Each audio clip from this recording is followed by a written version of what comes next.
Hello. Had a few days off, just kind of doing other things, but I'm back, back to reading, and yeah, this is the second one. Um, I really enjoyed the first time. We're reading Fellowship of the Ring. It's a lovely book, I must say. And yeah, we're just gonna just grab your book, grab whatever really, grab something that you're gonna do for the next 30 minutes and get comfy. Um, and if you want more time, pause, and I'm just going to go straight into it really. So I'm enjoying the read. And right, starting roughly around now. Perfect. Have fun.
really interesting that I've just read um, in like the films, which it's a shame there's a rip there. In the films, which is my only knowledge of this kind of part of the story, you kind of get the sense that where Gandalf goes, you know, to find out about the ring, but he doesn't, like, you don't really get the sense of time. It's just said here that he's been gone for well, 3 years, then a few years, then 9 years. So that's already coming close to 15 years. That's really interesting because you don't really get that sense of time in the films. Or maybe you do and I missed it, but that is pretty cool. Definitely you can tell that Frodo must be not using the ring, but like he must be affected by it because why isn't he aging? Because that's exactly what happened to everybody else that used the ring. So carrying on.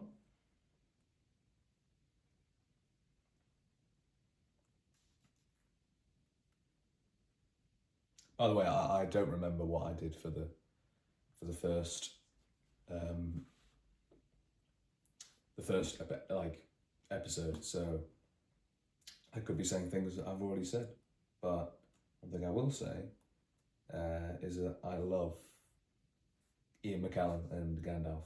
I just think he's such a, you know, he such an interesting character in the sense that he has all this power, yet he somehow always manages to find the most creative solutions to problems. And you can see that, you know, he has to think and he has to take risks, and he isn't always, you know, going to succeed.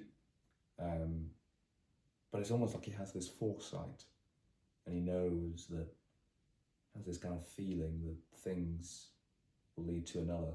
And I mean, otherwise, why would he keep going back to Frodo? He knows that he's important, and that kind of just keeps his character super relevant.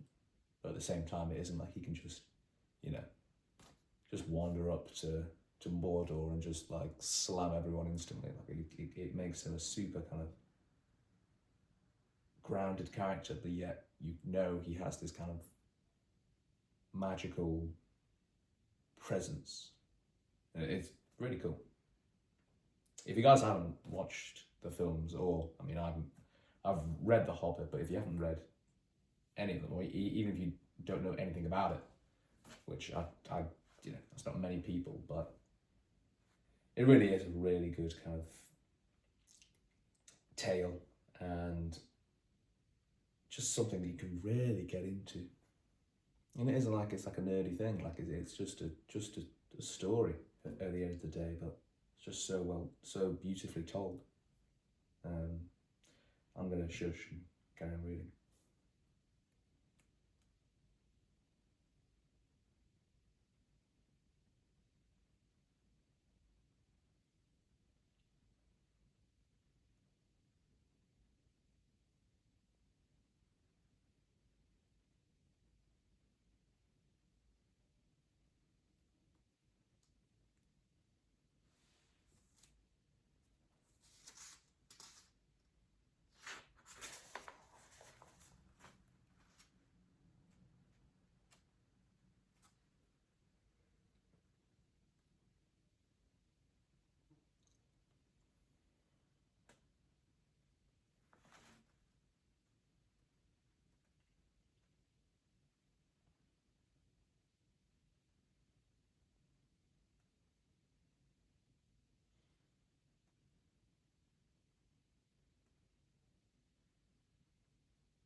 I know there's like a voiceover of the books done by Andy Serkis, the actor of Gollum, and I haven't heard it, but I've seen him like talk about it and do a bunch of voices, and the Gandalf he does.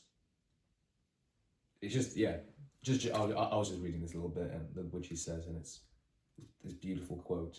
I've known much that only the wise know. Very very kind of beautiful language. But yeah, I think I should probably listen to the audiobook. Seems like a pretty good idea. Yeah.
Just give me a second.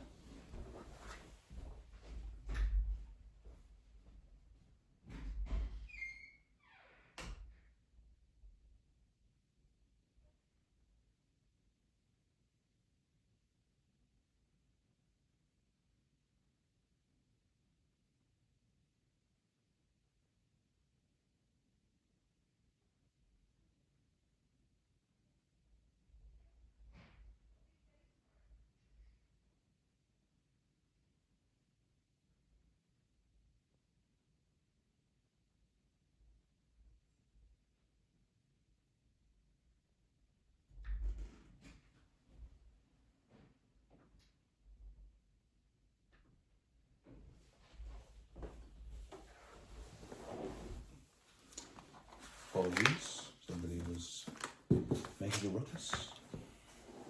Oh my goodness, this looks intense.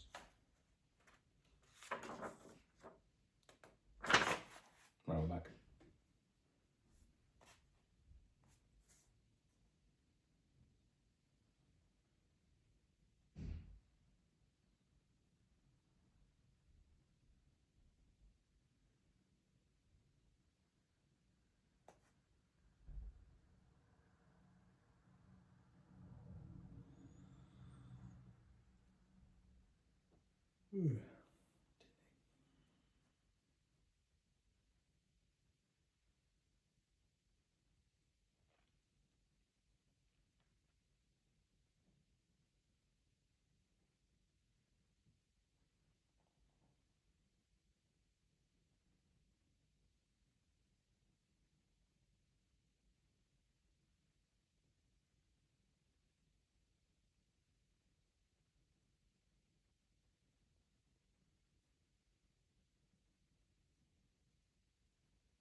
Well,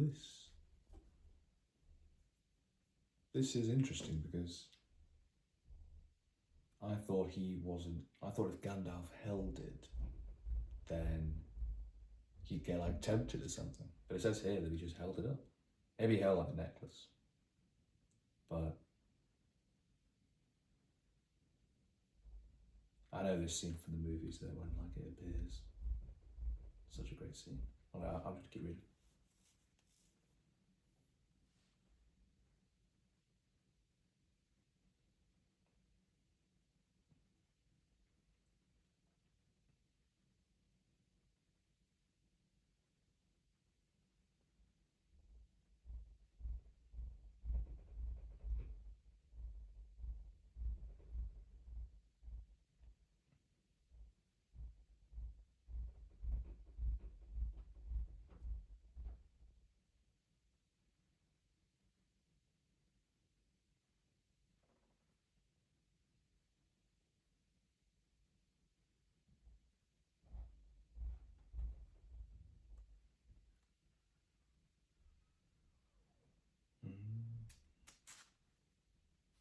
Here's the Elvish.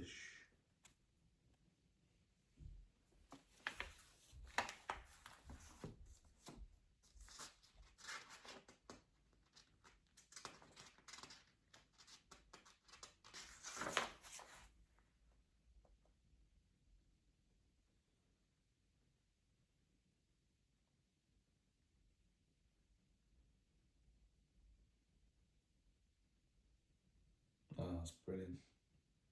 It is the One Ring. So cool. Oh, I tell you.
Now I will say, I have watched the Rings of Power on Amazon Prime, and I know it's not, you know, but for me, as somebody who like has looked at the kind of, you know, the whole story of all the lore going back to like the start of this world, I enjoyed it, to be honest. Like, you know, I feel like some of the scenes were a bit kind of goofy, but I thought the world building and cinematography was amazing. And as someone who's at that point was kind of getting into it, I thought it was a really good kind of introduction. So you can see here talking about Gil Galad, who he's in that show, and Elendil. And it's nice to see, you know, you're kind of piecing the story together. Because obviously this was, well, The Hobbit came first, and then Tolkien wrote this. and it's nice to see how they've picked parts of it to use in the Prime video and picked parts to use in the movies. And I do seem to remember there was like a flashback to the battle. Oh, isn't it right at the start of the film? Yeah. Except it's narrated by the wonderful Kate Blanchett, isn't it? Galadriel instead of Gandalf. But yeah, nice to see the kind of names that you recognise, not from the movies necessarily, as in for me. Yeah, the show can be a bit weird, but I thought, as I said, the world of Middle Earth is beautiful. I think 2001 CGI and world building was obviously ridiculously advanced for the time, but if you gave Peter Jackson the same prompt and story with today's tech, I wouldn't even imagine how brilliant it would have been. Probably less because it wouldn't have like that gritty feel of like effort and determination, but just some of the scenes in Rings of Power, you just get the most phenomenal like panoramic views, and they can really just bring anything to life nowadays, can't they? Whereas I remember seeing like the Lord of the Rings modelling workshop, and like has a tiny little Minas Tirith, and he would kind of take videos of the tiny model. Whereas nowadays you could just throw it into whatever software you want and create it 10 times as good. So yeah, but still interesting. Still interesting. And I also like the actor who played Elrond in the Rings of Power. I think he's a good actor. So that's one of the reasons why. Maybe not for that role, but I think he's a good actor.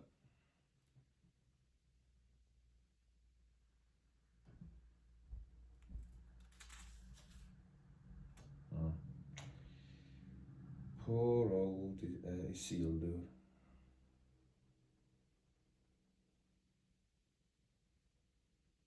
Got too greedy.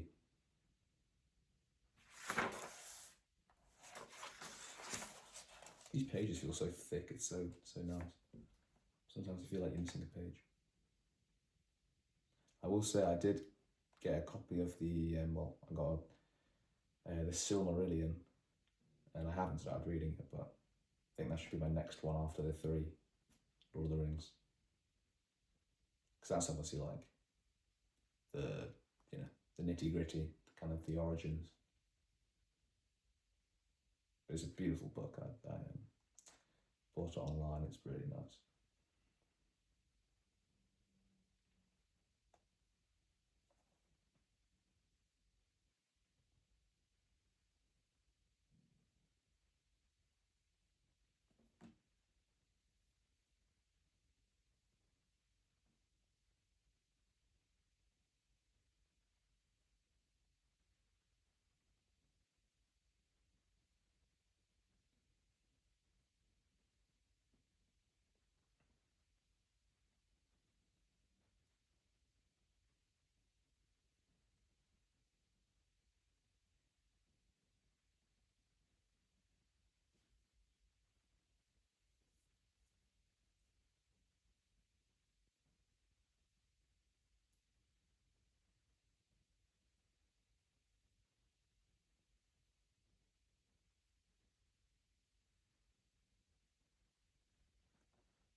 All right, on to page 66.